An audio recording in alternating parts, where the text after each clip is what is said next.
If a human name is to be given to this scam, It is not the Harshad Mehta scam, it is a PV Narasimha Rao scam.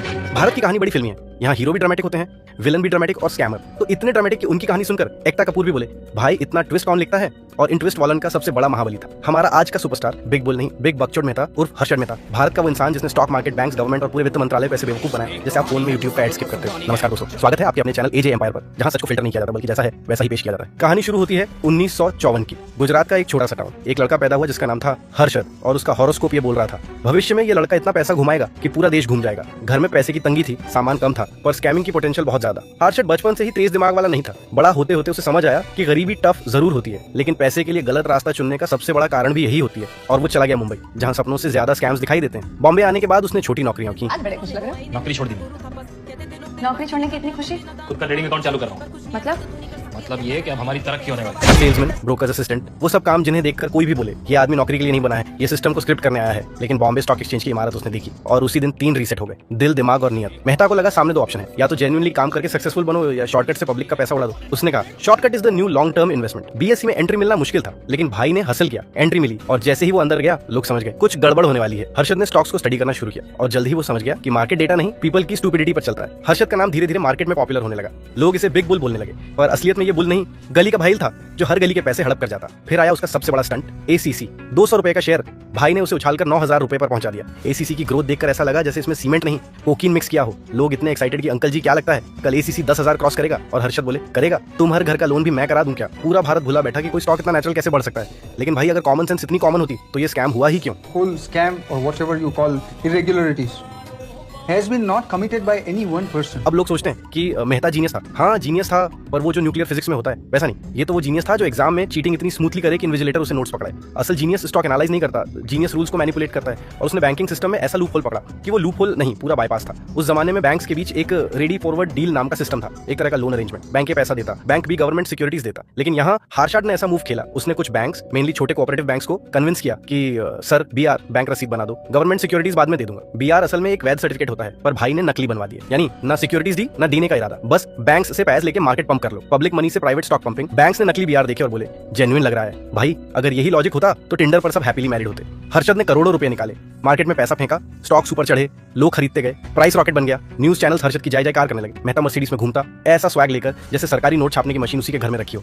लेकिन हर scammer का best friend होता है over confidence और यही उसकी 12 सिंघा वाली problem बन गई। मीडिया ने उसे जैसे ही हीरो माना उसका ईगो वैसे ही डोनट की तरफ फूल गया। लेकिन दुनिया में एक चीज है जो हर ओवर कॉन्फिडेंट आदमी को ठंडा कर देती है, जर्नलिज्म विद ब्रेन। और एंट्री होती है सुचिता दलाल। वो आई, उन्होंने सवाल पूछा एक ब्रोकर 40 लाख की मर्सिडीज कैसे खरीद रहा है? और उसी सवाल ने स्कैम की जड़ें खोल दी।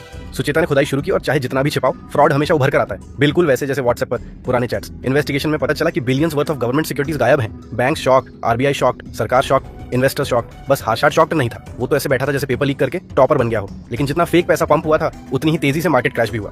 सेंसेक्स गिरता गया, लोग रोते गए, जिनके घर में पोर्टफोलियो था वहां एम्बुलेंस आने लगी। मेहता की दुनिया एक दिन में बिखर गई। पिछले दिन मीडिया उसे बिग बुल बोल रहा था, अगले दिन बिग बकरा। मेहता अरेस्ट हुआ, फिर बेल, फिर अरेस्ट, फिर बेल, फिर अरेस्ट। ऐसा लगा जैसे उसका और अदालत का टॉक्सिक रिलेशनशिप चल रहा हो, ना तुम्हारे बिना रह सकते हैं ना तुम्हारे साथ। Every time when I was going to the court, I was just under impression that कि भाई आज छूट जाऊंगा या अगले तारीख को छूट जाऊंगा। And it was 72 criminal cases लगे, इतने कि अगर वो सारे पढ़ने बैठते तो पीएचडी मिल जाता। लेकिन जो नुकसान हुआ वो जनता को भुगतना पड़ा। लाखों इन्वेस्टर्स बर्बाद हुए, बैंकिंग सिस्टम टूट गया, मार्केट की क्रेडिबिलिटी खत्म होती होती बची। लेकिन एक फायदा भी हुआ, सिस्टम सुधार हुआ, एससीबीआई स्ट्रांग हुआ, बैंकिंग में स्ट्रिक्ट चेक्स लगे। मेहता ने गलती की लेकिन इनडायरेक्टली कंट्री को मॉडर्न फाइनेंशियल स्ट्रक्चर दे गया। मजेदार बात यह है कि अगर वह आज जिंदा होता और यूट्यूब चलाता या किसी पॉडकास्ट पर बैठता तो अपने घोटाले की कहानी सुनाते सुनाते खुद को निर्दोष साबित करने में लगे होता, जैसे बोलता मैंने कुछ नहीं किया, ये तो सरकार की चाल है। more than a year.